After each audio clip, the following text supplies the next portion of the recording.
അവിയൽ, മീൻകറി, മോര്, മീൻ വറുത്തത് വല്യമ്മയ്ക്ക് ഇഷ്ടമാണ്. ശരി, നമുക്ക് കഴിക്കാം. വാ പോരെ. അപ്പം നമുക്ക് ഭക്ഷണം കഴിക്കാം. മണി 1 മണിയായി. ഭക്ഷണമൊക്കെ ഉണ്ടാക്കി മേശപ്പുറത്തോട്ടൊക്കെ എല്ലാം റെഡിയാക്കി വെച്ചിട്ടുണ്ട്. കുളിയൊക്കെ കഴിഞ്ഞു. ഇനി നമുക്ക് ഭക്ഷണം കഴിക്കാം. അപ്പോൾ ഇന്നത്തെ കൂട്ടാൻ അവിയൽ, മീൻ കറി, മീൻ ഫ്രൈ, കാച്ചിമോര്. ഇത്രയേ ഉള്ളൂ. 2 മണിക്കൂറായി അടുക്കളയിൽ നിന്ന്. അപ്പോൾ നമുക്ക് ഭക്ഷണം കഴിക്കാം. ഹലോ, ഇന്ന് ബുധനാഴ്ച. എല്ലാ സ്കൂളുകൾക്കും കോളേജ് ഓഫീസിനെല്ലാം അവധിയാണ്. നാളെയും അവധിയാണ്. അപ്പോൾ മക്കളെയൊക്കെ വിളിച്ചപ്പോൾ അവരൊക്കെ പുറത്തോട്ടൊക്കെ പോകാനുള്ള പരിപാടിയിലൊക്കെയാണെന്ന് പറഞ്ഞു.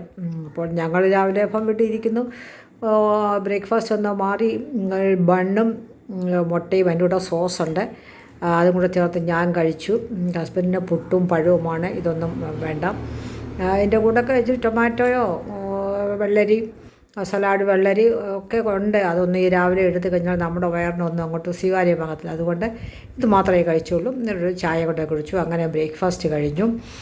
ഇനി അടുത്തത് ഉച്ചയ്ക്ക് ഒന്ന് റെസ്റ്റ് എടുത്തിട്ട്, അധികം റെസ്റ്റ് എടുത്തില്ല. ഉച്ചയ്ക്ക് ഉള്ള വിഭവങ്ങൾ തയ്യാറാക്കാനുള്ള പരിപാടി. ഇന്നലെ ജോലിയൊന്നും ചെയ്തില്ല. ഉള്ള കൂട്ടാനൊക്കെ കൂട്ടിയായിരുന്നു ഉച്ചയ്ക്ക് ഉണ്ടത്.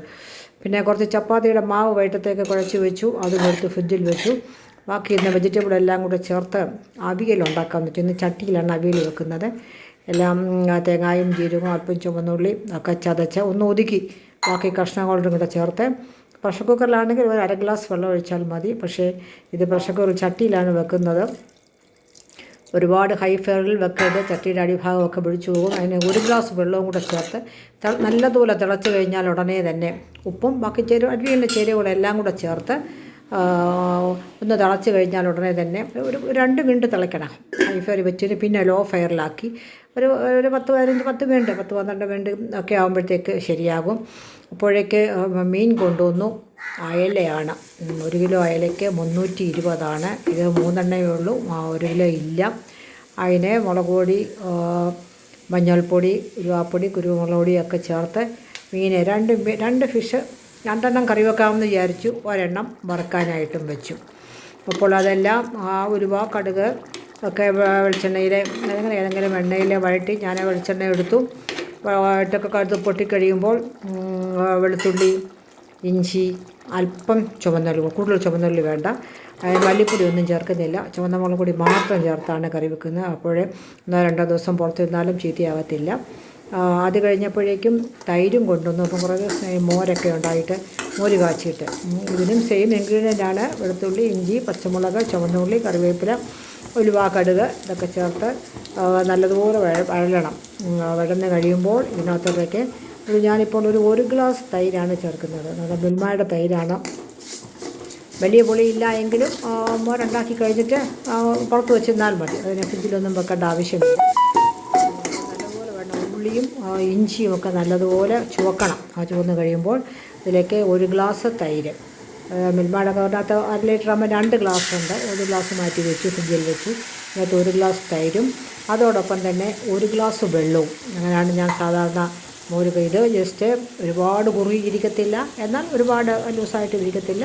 നമുക്ക് ഒഴിക്കാം. ഇങ്ങനൊരു കണക്ക് ഞാൻ പിള്ളേരെയൊക്കെ മക്കളെയൊക്കെ ഇതുപോലെയാണ് മോര് കച്ചാനായിട്ട് പഠിപ്പിച്ച് വെച്ചിരിക്കുന്നത്. എത്ര എടുക്കുന്നു അതിൻ്റെ അത്രയും തന്നെ വെള്ളവും കൂടെ ചേർത്ത് നല്ലതുപോലെ ഇളക്കി ഉപ്പിട്ട്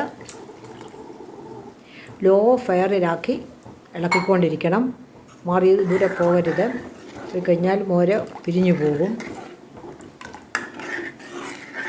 നല്ലതുപോലെ ചൂടാകും. ചൂടായി കഴിയുമ്പോൾ നമ്മൾ ചേർത്ത കറിവേപ്പില ഇങ്ങനെ മുകളിൽ തെളിഞ്ഞു വരും. അതാണ് ഇതിൻ്റെ പാകം. കൂട്ടത്തിൽ ഒരു ഇച്ചിരി കളറിനും സ്വല്പം രുചിക്കും എരിക്കും എല്ലാം കൊണ്ട് 1 നുള്ളു മുളക് പൊടിയും കൂടെ ചേർക്കുന്നുണ്ട്. 2 പച്ചമുളക് ചേർത്തിട്ടുണ്ട്. അതിൻ്റെ എരി ധാരാളം മതിയാവുമെങ്കിലും ഒരു ചെറിയൊരു ചുമന്ന എല്ലാവരും ചേർക്കും. അത് ഞാനും ഇതുപോലെ ചേർക്കുന്നുണ്ട്. ഇങ്ങനെയാണ് വർഷങ്ങളായിട്ട് ഇങ്ങനെ മോര് കാച്ചിക്കൊണ്ടിരിക്കുന്നത്.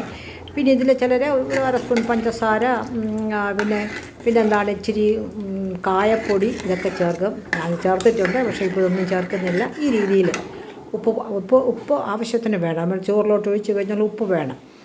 ഇനിയുള്ള ജോലി ഫിഷ് ഫ്രൈ ചെയ്യാൻ എടുത്ത് വെച്ചിട്ടുണ്ട്.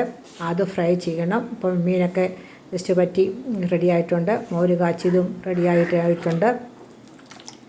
പിന്നെ അവിയലും രാവിലെ തന്നെ വെച്ച് അതും റെഡി ആയിട്ടുണ്ട്. ഇനിയും പക്ഷേ കൂട്ടാനൊക്കെ റെഡിയായി. പക്ഷേ ചോറ് നമ്മുടെ തെർമൽ റൈസ് കുക്കറിനകത്ത് ഇരിക്കുന്നതേ ഉള്ളൂ. പണി 11 കഴിഞ്ഞതേ ഉള്ളൂ. 11:30 2-3 മണിക്കൂർ ഞാൻ ഇതിനകത്ത് വെക്കും. എങ്കിലേ ചോറ് കറക്റ്റായിട്ട് കിട്ടത്തുള്ളൂ.